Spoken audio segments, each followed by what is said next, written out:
بسم اللہ الرحمن الرحیم۔ گناہوں کو دھونے والے اعمال قرآن کی نظر میں۔ احادیث مبارکہ کے ساتھ ساتھ قرآن حکیم میں بھی جا بجا ایسی آیات بکھری ہیں جن میں اللہ رب العزت نے ایسے اعمال کی جانب بندوں کو دعوت دی ہے جن پر عمل پیرا ہونے سے نہ صرف گناہ دھل جاتے ہیں بلکہ بندہ اللہ کی نظر میں وہ مقام پا لیتا ہے جہاں اللہ کی رضا و رحمت اسے کشاں کشاں جنت کی طرف لے چلتی ہے۔ یہاں ہم ان اعمال کو مختصر طور پر پیش کر رہے ہیں۔ تقویٰ۔ گناہوں کو دھونے والے اعمال میں سے ایک بڑا عمل تقویٰ ہے۔ اس ضمن میں ہم 4 آیات پیش کر رہے ہیں۔ نمبر 1، اے ایمان والو، اگر تم اللہ سے ڈرتے رہو گے تو اللہ تعالیٰ تمہیں ایک فیصلہ کن چیز دے گا اور تم سے گناہوں کو دور کر دے گا اور تمہیں معاف فرما دے گا، اور اللہ تعالیٰ بڑے فضل والا ہے۔ سورۃ الانفال آیت نمبر 29۔ اور جو شخص اللہ تعالیٰ سے ڈرے گا اللہ اس کے ہر کام میں آسانی کر دے گا۔ یہ اللہ کا حکم ہے جو اس نے تمہارے پاس بھیجا ہے، اور جو شخص اللہ سے ڈرے گا اللہ اس کے گناہ دور کر دے گا اور اسے بڑا اجر دے گا۔ سورۃ الطلاق آیت نمبر 4 اور 5۔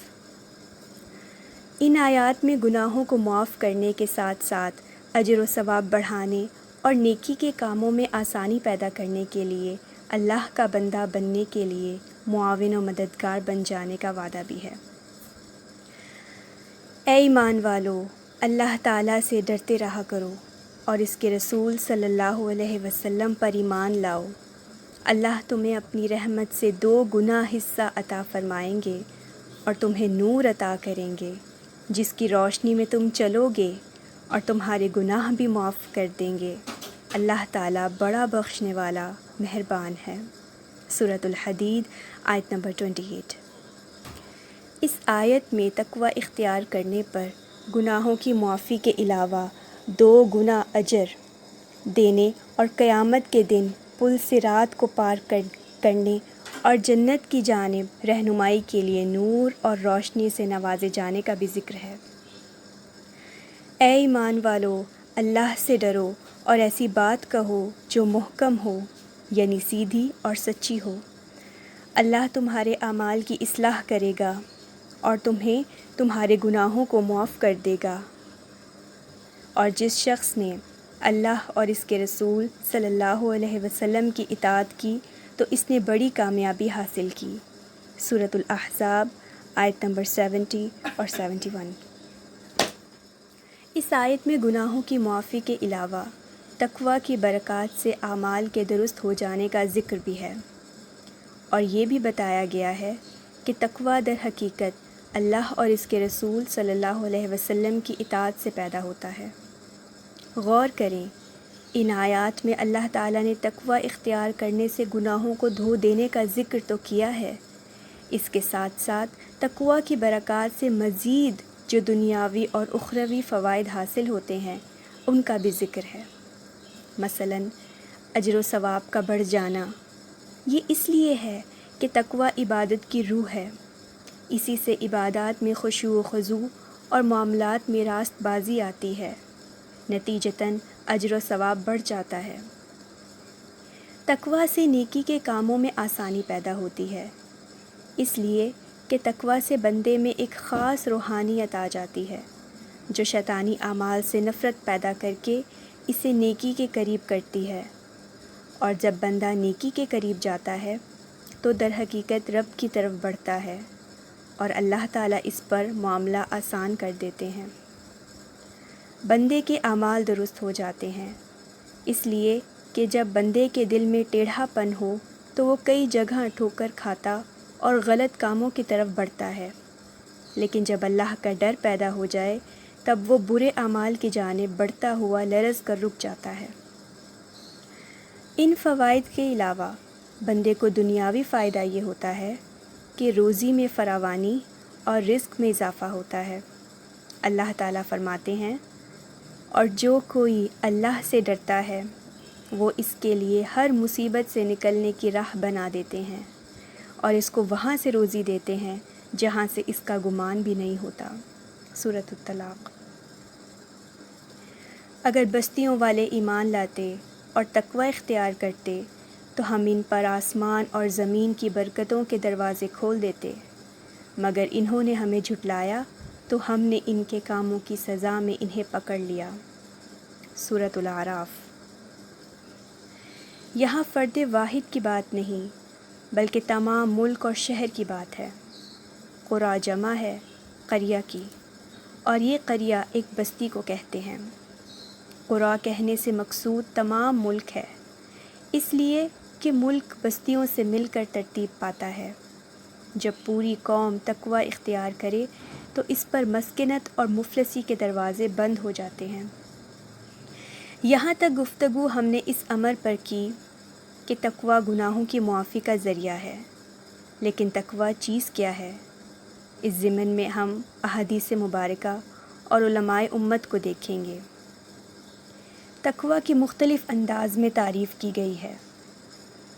امام نووی رحمہ اللہ فرماتے ہیں، اللہ تعالیٰ کے اوامر اور نواہی کی پابندی کرنا، اور تقوی کے معنی یہ ہیں کہ اللہ کے انسان ایسے کاموں سے بچا رہے جو اللہ کی ناراضگی اور عذاب کا سبب بنتے ہوں۔ کتابوں میں بکھرے ہوئے اگر تمام اقوال کو سامنے رکھا جائے تو بندہ اس نتیجے پر پہنچتا ہے کہ تقوی در حقیقت شوق اور ڈر کے درمیان کام کرنے کا نام ہے، یعنی اللہ کی رضا کے شوق میں ہر وقت ایسے کاموں میں انسان راغب رہے جن سے اللہ راضی ہوتا ہے، اور ایسے تمام کام کرتے ہوئے اللہ کی ناراضگی سے بھی ڈرتا ہے کہ ان میں کوتاہی نہ ہو جائے۔ لیل و نہار اسی شوق و ڈر کے درمیان اعمال کرتے ہوئے گزارنا تقوی ہے۔ جب یہ کیفیت ہو تو آدمی ہر برے کام سے بچتا اور اپنا محاسبہ کرتا ہے۔ دیکھیے نبی صلی اللہ علیہ وسلم نے خود چند برے اعمال سے روکتے ہوئے تقوی کا مسکن سینے کو قرار دیا جو شوق اور ڈر کا مرکز ہے۔ حضرت ابو ہریرہ رضی اللہ عنہ سے روایت ہے کہ رسول اللہ صلی اللہ علیہ وسلم نے فرمایا، ایک دوسرے پر حسد نہ کرو، ایک دوسرے کے مقابلے میں ارادہ خرید کے بغیر بولی نہ بڑھاؤ، ایک دوسرے سے دلی دشمنی نہ کرو، ایک دوسرے سے قطع تعلق نہ کرو، اور تم میں سے کوئی اپنے بھائی کی بیع پر بیع نہ کرے، اور اللہ کے بندو بھائی بھائی بن جاؤ۔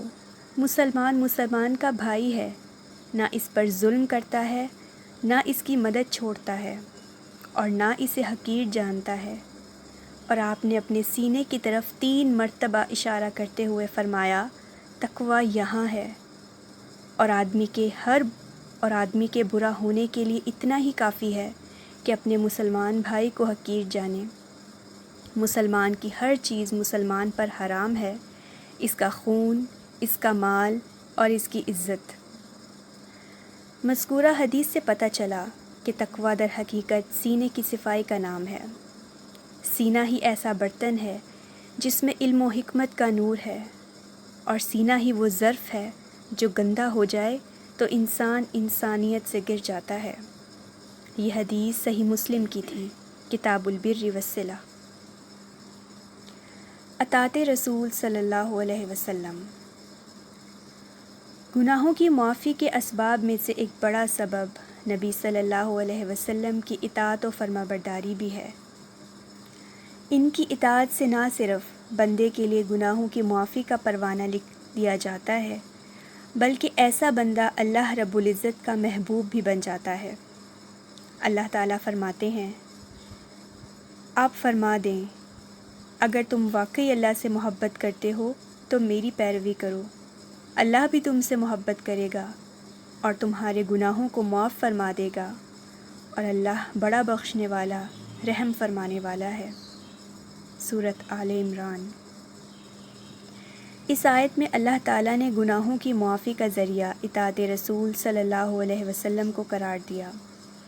کسی اور آیت میں محبوب الہی بننے کا ایسا طریقہ مذکور نہیں جس میں محبت الہی کی سرشاری کے ساتھ ساتھ گناہوں کی معافی کا پروانہ بھی مل جائے۔ یہ اطاعت رسول صلی اللہ علیہ وسلم کی برکات ہی ہیں جو بندے کے وجود کو محبت الہی کا مرکز بنا دیتی ہیں۔ ایک اور آیت میں کچھ یوں ہے، اور جو لوگ ایمان لائے اور نیک اعمال کیے اور اس پر بھی ایمان لائے کہ جو چیز محمد صلی اللہ علیہ وسلم پر اتاری گئی ہے وہی ان کے رب کی طرف سے حق ہے، اللہ نے ان کے گناہ دور کر دیے اور ان کے حال کی اصلاح کر دی۔ سورۃ محمد۔ اس آیت میں گناہوں کی معافی کے ساتھ ساتھ یہ بھی ذکر ہے کہ اللہ تعالیٰ بندے کے عادات و اطوار، معاملات اور تمام حالات کو بھی درست کر دیتے ہیں، اس لیے کہ رسول اللہ صلی اللہ علیہ وسلم کی اطاعت کرنے والا، ان کی عادات کو اپنانے والا اور ان کے نقش قدم پر چلنے کی کوشش کرنے والا نبی صلی اللہ علیہ وسلم کی جانب ان کی عادات کو اپنانے کی کوشش کرتا ہے، اور جو اللہ کے رسول کی اطاعت کو اپنا لے اس کے تمام معاملات میں درستگی آ جاتی ہے۔ حدیث مبارکہ میں آتا ہے کہ اطاعت رسول جنت میں جانے کا معیار ہے۔ حضرت ابو ہریرہ رضی اللہ عنہ سے روایت ہے، رسول اللہ صلی اللہ علیہ وسلم نے فرمایا، میری ساری امت جنت میں جائے گی سوائے اس کے جو انکار کر دے۔ پوچھا گیا، یا رسول اللہ صلی اللہ علیہ وسلم، کون انکار کرے گا؟ آپ نے فرمایا، جس نے میری اطاعت کی وہ جنت میں داخل ہو گیا، اور جس نے میری نافرمانی کی اس نے انکار کر دیا۔ صحیح بخاری کتاب الاعتصام۔ یہ اطاعت رسول صلی اللہ علیہ وسلم کے فوائد ہیں کہ گناہوں کی معافی کے علاوہ مزید انعامات بھی ہیں۔ مثلا انسان اللہ کا محبوب بن جاتا ہے، اس کی عادات و حالات کو اللہ تعالیٰ درست فرما دیتے ہیں، بندہ جنت کا حقدار بن جاتا ہے۔ لیکن اگر وہ اطاعت رسول سے منہ موڑتا ہے تو اس کے گناہوں میں اضافہ ہو جاتا ہے اور دینی اور دنیاوی اعتبار سے نقصانات بھی بڑھ جاتے ہیں۔ چند ایک مثالیں ہم پیش کرتے ہیں۔ چہروں کا مسخ ہو جانا۔ حضرت نعمان بن بشیر رضی اللہ عنہ سے مروی ہے کہ رسول اللہ صلی اللہ علیہ وسلم ہماری صفوں کو اس طرح سیدھا فرماتے تھے گویا ان کے ساتھ آپ تیروں کو سیدھا فرما رہے ہیں، یہاں تک کہ جب آپ محسوس کرتے کہ ہم آپ کی طرف سے اس مسئلے کو سمجھ گئے ہیں تب آپ تکبیر تحریمہ کہہ کر نماز کا آغاز فرماتے۔ پھر ایک دن آپ نماز پڑھانے کے لیے تشریف لائے اور مصلی پر کھڑے ہو گئے۔ آپ اللہ اکبر کہنے ہی والے تھے کہ آپ نے ایک آدمی کو دیکھا، اس کا سینہ سب سے باہر نکلا ہوا تھا۔ چنانچہ آپ صلی اللہ علیہ وسلم نے فرمایا، اللہ کے بندو، تم اپنی صفیں ضرور سیدھی کر لو ورنہ اللہ تعالیٰ تمہارے درمیان اختلاف پیدا کر دے گا، یا فرمایا تمہارے چہروں کو بدل دے گا۔ ہاتھ کا شل ہو جانا۔ حضرت سلمہ بن اکوع رضی اللہ عنہ بیان کرتے ہیں کہ ایک شخص نے رسول اللہ صلی اللہ علیہ وسلم کے پاس بائیں ہاتھ سے کھانا کھایا۔ آپ نے اس سے فرمایا، اپنے داہنے ہاتھ سے کھاؤ۔ اس نے کہا، اس کی میں طاقت نہیں رکھتا۔ تو آپ نے فرمایا، تو اس کی طاقت ہی نہ رکھے۔ اس کو داہنے ہاتھ سے کھانے سے صرف تکبر نے روکا تھا، بس اس کے بعد وہ اپنے داہنے ہاتھ کو منہ تک نہ اٹھا سکا۔ صحیح مسلم کتاب الاشربہ۔ حوض کوثر سے محرومی۔ حضرت عبداللہ بن عباس رضی اللہ عنہما نبی صلی اللہ علیہ وسلم سے روایت کرتے ہیں کہ آپ نے فرمایا، تم لوگ حشر میں ننگے پاؤں، ننگے جسم اور ختنہ کے بغیر اٹھائے جاؤ گے۔ پھر آپ نے اس آیت کی تلاوت کی، جیسا کہ ہم نے پہلی بار پیدا کیا تھا ہم ایسے ہی لوٹائیں گے۔ یہ ہماری طرف سے ایک وعدہ ہے جس کو ہم پورا کر کے رہیں گے۔ اور قیامت والے دن انبیاء میں سے سب سے پہلے حضرت ابراہیم علیہ السلام کو کپڑے پہنائے جائیں گے، اور بے شک میرے اصحاب میں سے کچھ لوگوں کو بائیں طرف یعنی دوزخ کی جانب کھینچ لیا جائے گا۔ میں کہوں گا یہ تو میرے اصحاب ہیں۔ وہ کہیں گے یعنی فرشتے کہیں گے آپ کو نہیں معلوم جب آپ کی وفات ہو گئی تو یہ اسلام سے پھر گئے۔ اس وقت میں اس نیک بندے حضرت عیسیٰ علیہ السلام کی طرح کہوں گا میں تو جب تک ان لوگوں میں رہا ان کا حال دیکھتا رہا۔ صحیح بخاری۔ ایک دوسری روایت میں اسی حدیث کی وضاحت ان الفاظ میں ہے۔ حضرت سہل بن سعد رضی اللہ عنہ بیان کرتے ہیں کہ میں نے نبی صلی اللہ علیہ وسلم کو فرماتے ہوئے سنا، میں حوض کوثر پر تمہارا انتظار کر رہا ہوں گا، جو شخص وہاں آئے گا وہ اس میں سے پیے گا، اور جو اس میں سے پیے گا پھر وہ کبھی پیاسا نہ ہوگا، اور کچھ لوگ میرے پاس ایسے آئیں گے جنہیں میں پہچانتا ہوں گا اور وہ بھی مجھے پہچانتے ہوں گے، پھر میرے اور ان کے درمیان آڑ کر دی جائے گی، یعنی انہیں حوض کوثر سے روک دیا جائے گا۔ حضرت ابو سعید خدری رضی اللہ عنہ نے اتنے الفاظ زیادہ کیے ہیں۔ آپ صلی اللہ علیہ وسلم فرمائیں گے یہ لوگ تو میری امت کے ہیں۔ ارشاد ہوگا آپ نہیں جانتے انہوں نے آپ کے بعد کیا کیا نئی باتیں دین میں نکالی۔ اس وقت میں کہوں گا جس شخص نے میرے بعد دین بدل ڈالا وہ دور ہو، وہ دور ہو۔ صحیح بخاری کتاب الفتن۔ دینی اور دنیاوی اعتبار سے یہ چند نقصانات ہم نے بیان کیے جو اطاعت رسول صلی اللہ علیہ وسلم سے منہ موڑنے کے نتیجے میں پیدا ہوتے ہیں۔ اور اس شخص سے بڑھ کر بد نصیب کون ہوگا جسے دنیا میں اللہ کا غضب پکڑ لے اور آخرت میں جنت اور حوض کوثر سے دھتکار دیا جائے، جسے پیغمبر کائنات فرمائیں کہ اسے مجھ سے دور کر دو، اس نے دنیا میں میری اطاعت و سنت سے منہ موڑ لیا تھا، آج میں نے اس سے منہ موڑ لیا، آج یہ میری شفاعت کا حقدار بھی نہ ٹھہرے گا۔ ہاں، ایسے انسان نے بروز محشر بڑی کامیابی کو کھو دیا۔ اس دن وہ افسوس سے ہاتھ مل رہا ہوگا، لیکن اس دن پچھتاوا کسی کام نہیں آئے گا، اس لیے کہ آخرت یوم جزا ہے، وہاں صرف اعمال پر جزا ملے گی، اعمال کرنے کا سلسلہ منقطع ہو جائے گا۔ ہاں، دنیا دارالعمل ہے جہاں برے اعمال پچھتاوے وہ مقام رکھتے ہیں کہ آخرت سنور جاتی ہے، جہاں ندامت و پشیمانی وہ اثر رکھتی ہے کہ رب کی رحمت مسکرا اٹھتی ہے۔ صحابہ کرام رضی اللہ عنہم سنت رسول صلی اللہ علیہ وسلم کے بارے میں بڑے محتاط تھے، اور اس سے انحراف بھی انہیں پسند نہیں تھا۔ سنت رسول سے انحراف انہیں پسند نہیں تھا۔ سنت رسول صلی اللہ علیہ وسلم سے محبت کے آئینے میں صحابہ کرام کی چند مثالیں ہم بیان کرتے ہیں۔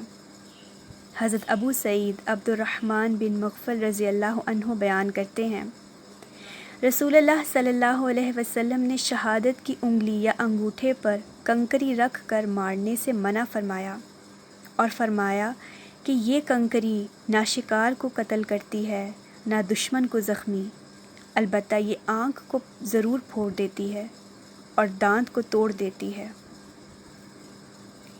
صحیح بخاری کتاب الادب۔ عبداللہ بن مغفر رضی اللہ عنہ اس روایت پر کس قدر دل و جان سے عمل کرنے والے ہیں اس کا اندازہ ہم اس حدیث سے لگا سکتے ہیں۔ حضرت عبداللہ بن مغفل کے ایک رشتہ دار نے انگلی پر کنکری رکھ کر ماری تو انہوں نے اسے روکا اور کہا رسول اللہ صلی اللہ علیہ وسلم نے اس طرح کنکری مارنے سے منع فرمایا ہے، اور آپ نے فرمایا ہے کہ یہ کسی شکار کو شکار نہیں کرتی، لیکن اس کے باوجود قرابت دار نے دوبارہ یہی کام کیا تو حضرت عبداللہ بن مغفل نے کہا میں تجھ سے بیان کر رہا ہوں کہ رسول اللہ صلی اللہ علیہ وسلم نے اس سے منع فرمایا ہے اور تو دوبارہ انگلی رکھ کر کنکری مار رہا ہے، میں تجھ سے کبھی کلام نہیں کروں گا۔ صحیح مسلم کتاب الصید۔ یہ صحابہ کرام کی محبت ہے کہ فرمان رسول صلی اللہ علیہ وسلم کے خلاف اگر کوئی بھی عمل ہو اور عمل کرنے والا خواہ کتنا ہی قریبی رشتہ دار کیوں نہ ہو تو نہ صرف اس کو ڈانٹتے بلکہ اگر تنبیہاً اس سے تعلقات منقطع کرنے پڑ جائیں تو یہ بھی کر گزرتے۔ اسلام کو ایسی ہی اطاعت مطلوب ہے۔ حضرت عمر رضی اللہ عنہ کو دیکھیے۔ حضرت عابس بن ربیعہ بیان کرتے ہیں کہ میں نے حضرت عمر بن خطاب رضی اللہ عنہ کو حجر اسود کو بوسہ دیتے ہوئے دیکھا اور وہ فرما رہے تھے، میں جانتا ہوں تو ایک پتھر ہے، نہ نفع دے سکتا ہے نہ نقصان پہنچا سکتا ہے۔ اگر میں نے رسول اللہ صلی اللہ علیہ وسلم کو تجھے بوسہ دیتے ہوئے نہ دیکھا ہوتا تو میں کبھی تجھے بوسہ نہ دیتا۔ صحیح بخاری کتاب الحج۔ حضرت عمر رضی اللہ عنہ رسول اللہ صلی اللہ علیہ وسلم کی اطاعت کرتے ہوئے اس پتھر کو محبت سے چوم رہے ہیں جس سے نبی صلی اللہ علیہ وسلم کے پیارے ہونٹ مس ہوئے، اور ساتھ ہی اس بات کا اظہار کر رہے ہیں، تیرے بوسے کو ہم دیتے ہیں بوسہ حجر اسود پہ، وگرنہ ہم مسلمانوں کا کیا رکھا ہے اس پتھر میں۔ خلاصہ کلام یہ ہے کہ رسول اللہ صلی اللہ علیہ وسلم کی اطاعت میں گناہوں سے معافی بھی ہے اور اخروی نجات بھی، اور در حقیقت اطاعت رسول صلی اللہ علیہ وسلم میں ہی زندگی کا راز ہے۔ جس نے نبی صلی اللہ علیہ وسلم کی اطاعت سے منہ موڑا وہ دنیا اور آخرت میں ناکام و نامراد ہوا۔ اگر کبیرہ گناہوں سے بچا رہے۔ اگر آدمی کبیرہ گناہوں سے بچا رہے تو چھوٹے چھوٹے گناہ جو آدمی سے بھول چوک میں ہو جاتے ہیں ان پر مواخذہ نہیں ہوگا، بلکہ اللہ انہیں معاف فرما دیں گے۔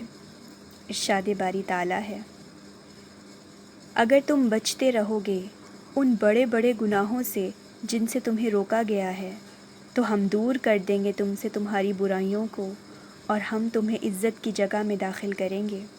سورۃ النساء آیت نمبر 31۔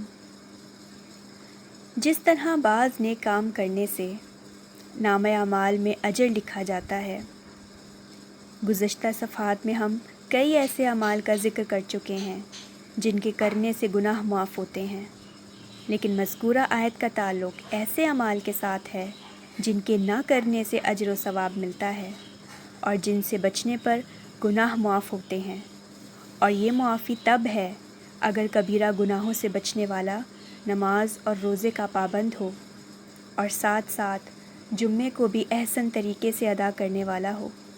ایسا پابند شریعت انسان اگر کبیرہ گناہوں سے بچا رہے تو صغیرہ خود بخود معاف ہو جاتے ہیں، اور یہ معافی صرف پابند شریعت اور نمازی کے لیے ہے، اس لیے کہ نماز و زکوٰۃ وغیرہ کو چھوڑنا بھی کبیرہ گناہوں میں شامل ہے، اور معافی کا اعلان کبیرہ کو چھوڑنے والوں کے لیے ہے جو نماز، روزے یا نماز جمعہ کو چھوڑ کر کبیرہ گناہوں کا ارتکاب کرتا ہے، اس نے گویا اپنے اعمال سے ثابت کر دیا کہ وہ کبیرہ گناہوں سے بچنے والا نہیں۔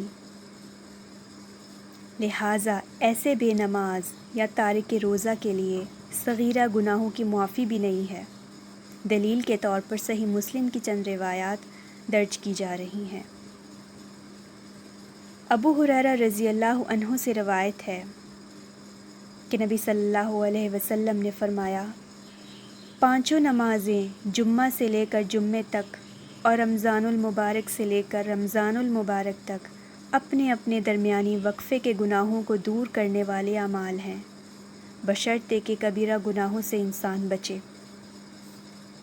حضرت ابو ہریرہ رضی اللہ عنہ سے روایت ہے کہ رسول اللہ صلی اللہ علیہ وسلم نے فرمایا، پانچوں نمازیں اور ایک جمعہ دوسرے جمعے تک اپنے درمیانی وقفوں کے گناہوں کا کفارہ ہو جاتے ہیں۔ آپ نے یہ بھی فرمایا، جس نے اس طرح وضو کو مکمل کیا جیسے اسے اللہ عز و جل نے حکم دیا ہے، اسی طرح وضو کر کے نمازیں ادا کیں تو تمام نمازیں اپنے درمیانی وقفوں میں ہونے والے گناہوں کا کفارہ ہو جاتی ہیں۔ مذکورہ روایات میں چند وقفوں کا ذکر ہے اور وہ یہ ہیں: ایک نماز سے دوسری نماز تک کا وقفہ، اس طرح پانچوں نمازوں کے دوران بننے والے تمام وقفے، جمعے سے لے کر جمعے تک، ایک رمضان سے لے کر دوسرے رمضان تک، نماز، رمضان اور جمعۃ المبارک کے ذکر سے پتہ چلتا ہے کہ صغیرہ گناہوں سے معافی کا اعلان ان کے لیے ہے جو مذکورہ چیزوں کے پابند ہیں، جو تارک نماز ہیں اور پابند شریعت نہیں، وہ خود کبیرہ گناہوں کا انتخاب کرنے والے ہیں، اور معافی کا اعلان کبیرہ گناہوں سے بچنے پر ہے۔